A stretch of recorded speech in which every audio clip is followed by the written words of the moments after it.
It's Friday the 10th of May, sunny afternoon at the PGRO trial site at Stubton on the estate of Dyson Farms. About a month ago posted a short video of what the trial site looked like, and it was considerably different to what it is today. I thought it was an opportunity now to have a look and see how the site's developing now that all but the Phaseolus bean trials have been sown, and just take you through one or two of the highlights that we've got here at the moment. The site will be open on the 2nd of July for our Field Trials Open Day, so anybody who wants to come and have a look at it, see what we're up to, is more than welcome to come up and introduce themselves. Look out in the various communications for the exact date and timings for that event. So we're standing at the field entrance here, looking from the northern end to the southern end, about 15 hectares. The western side of the field to the right of the image was a little bit drier than the eastern side earlier on, except this patch in front, which is the latest sown, was really quite heavy and waterlogged at one point. This is a spot here where we've got some work for a PhD student going on at Cambridge, looking at pollination impact of wildflowers on beans, and also the different pollination characteristics and attractiveness to bees of different variety types. Immediately to the left, as I walk over here, you'll see a block, the first of the 16 blocks down the field. And this block right in front of me here is being used to monitor pea moth, and a little bit further along, bean seed fly. Those who've grown peas, now would be a good time to break out the pea moth traps. They should be in the field by the middle of May to start the monitoring process. Look out for more communications on that in the current crop bulletin, and also for the next couple of weeks with regard to catches, crop development and timing of any remedial actions. Looking a little bit closer, you can see that there's actually quite a little bit of weevil damage on the peas. They're quite strong though, and they'll easily grow away from this. A little further down the field in block 2, immediately in front of the camera now, is the pea slot trial area.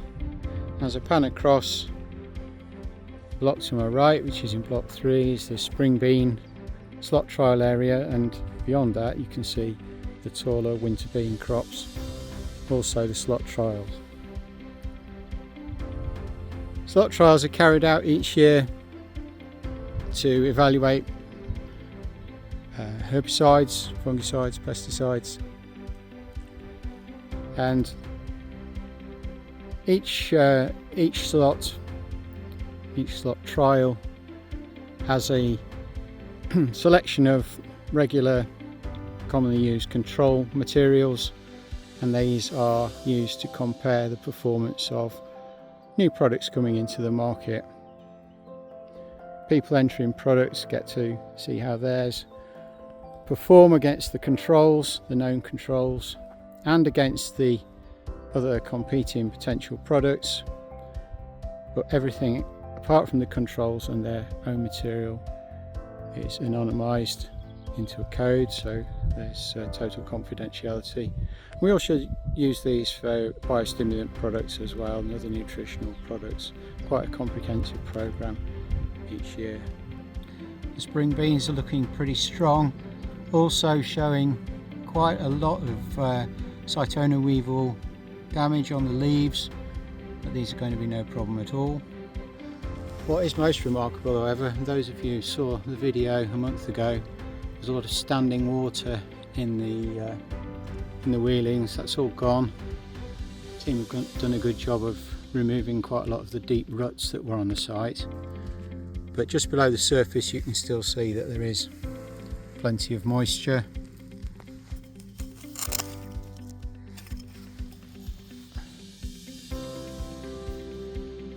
Soil still very malleable and mouldable.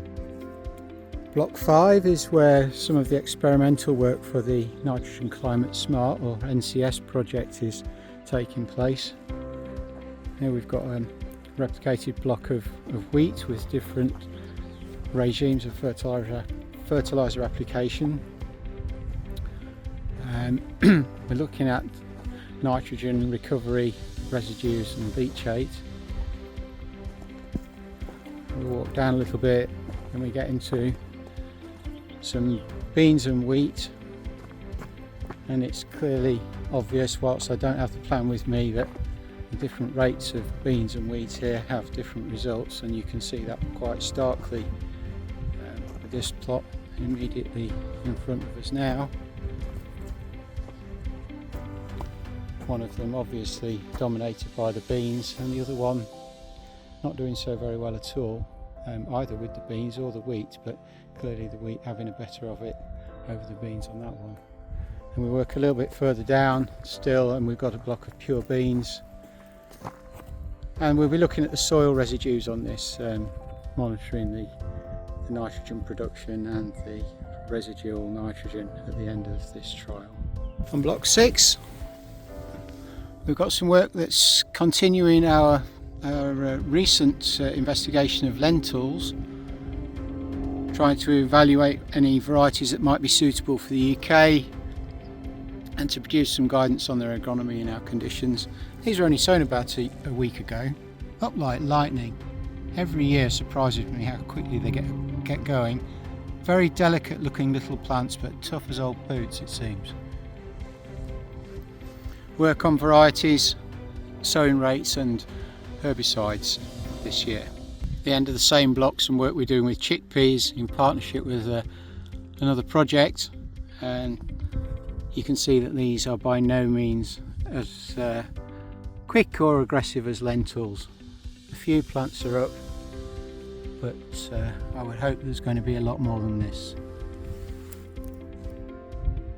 Block 7 had a tough winter. The winter beans here really did sit in water for a long time. There's some tragic scenes of total flooding here, and the impact on the trial has been quite significant at this eastern end.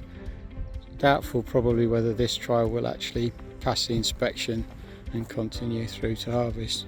However, the same block just a few metres to the east, slightly higher, was a little bit more free draining, survived much better. These winter beans are looking pretty decent. And now on the end of the same block, the winter bean descriptive list trial, looking as well as we might expect it to, and nicely in flower, and although I don't suppose you can hear it, buzzing with bees and insects. In the middle of block 8 we've got a winter sown intercropping trial dominated by various different combinations of wheat and beans. We tried this last year for various different reasons. We learnt a lot, but not a lot of any use, so we're replicating the trial again this year. Panning across to the end of the block, a lot earlier growth stage, you can see the intercropping trial with wheat, oats, peas and beans, the spring sown edition.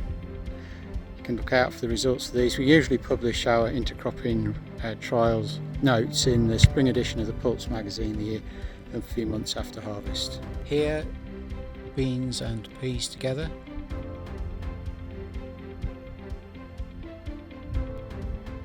Here, peas and oats, which was the original interest that we had in trying to scaffold the peas to aid their standing. And beans and oats. And of course pure stands of each for comparison. We routinely find an improved land equivalent ratio growing crops together. Annually we're looking to see if we can refine the ratio of different species when sown in the same plot. And looking further down the field from block 8 onwards to block 16, you could say it all looks pretty much the same at this time. Most of it sown within a few days or a couple of weeks of one another, as the land permitted. But we've got more variety trials, descriptive list trials for the spring beans and the peas. We've got nutrient trials work going on as well. right at the far end we've got a repeat of the PhD work that we saw right at the beginning. There'll be a lot more to see here in a couple or 3 weeks time when the growth development stages have accelerated. We're right at the bottom end of the trials ground now, and of course maintenance of the trials continues. John here is putting out bird scarers today across the freshly sown peas, and freshly gassed up and moved all of the bangers that we've got around the place. And I've just missed them, but there was a team here doing the plant counts and plot assessments.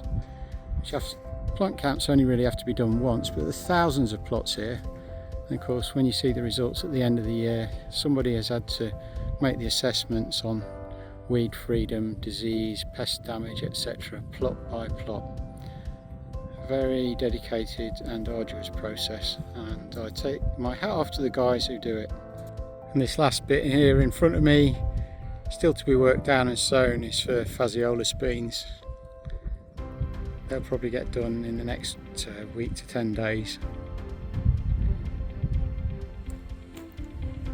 Sometimes something catches your eye as you're walking past. And amongst this trial you can see a rogue tannin-free bean with the perfectly white flowers.